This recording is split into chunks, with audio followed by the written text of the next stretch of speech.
আমি আল্লাহ প্রত্যেকটা কামেরে স্ত্রী স্বামীর আড়ালে কোন গুনাহ করে, আর স্বামী স্ত্রীর আড়ালে কোন গুনাহ করে, স্ত্রী স্বামীর আড়ালে কোন গুনাহ করে, আমার আল্লাহ জানাইয়া দিল দুনিয়ার মানুষ। ইন্নাল্লাহা কানা আলাইকুম রাকিবা। জোরে জোরে বলেন আল্লাহু আকবার।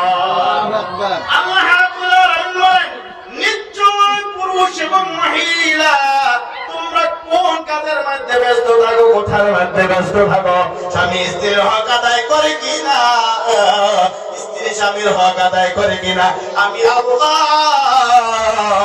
প্রত্যেকটা মুহূর্তের মধ্যে আমি পর্যবেক্ষণ করিয়া থাকি। জোরে জোরে বলেন সুবহানাল্লাহ। কোন জায়গায় পর্যবেক্ষণ হিসাবে আমার আল্লাহ বলেছে। মুসলমান বন্ধুরা আমার, বাবা, এই দুনিয়ার মধ্যে বিশ্ব নবী মুহাম্মদ রাসূলুল্লাহ সাল্লাল্লাহু আলাইহি ওয়াসাল্লাম ঘোষণা করে দিল, দুনিয়ার মানুষেরা রে,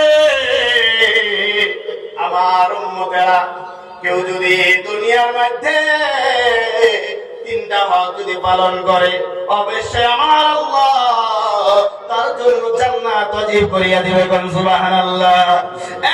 এক নম্বর হলো আল্লাহ রাব্বুল আলামিনের হাবিব বলেন, বান্দা যারা আছো, এক নম্বর হলো আল্লাহ, আল্লাহর হক তোমরা দুনিয়ার মধ্যে যথাযথ ভাবে তোমরা আদায় করবা। কারণ আল্লাহ যা বিধান তোমার উপরে পাশ করে দিয়েছে, এই বিধান মোতাবেক যদি তুমি জীবন না কাটাও, এই বিধান অনুযায়ী তুমি যদি তোমার জীবন যদি দুনিয়ার মধ্যে না চালাও, কঠিন কিয়ামতের দিন হাসরের ময়দানে মহান রব্বুল আলামিনের কাছে জবাব দেওয়া কঠিন হইয়া যাবে। আল্লাহ রাব্বুল আলামিনের বিধান হলো, দুনিয়ার মধ্যে আমি তোমাদেরকে অনন্তভাবে আমি তোমাদেরকে সৃষ্টি করি নাই যে দুনিয়ার মধ্যে আইসা লাফালাফি করবা আর সময়টাকে তোমরা অন্যভাবে নষ্ট করিয়া দিবে।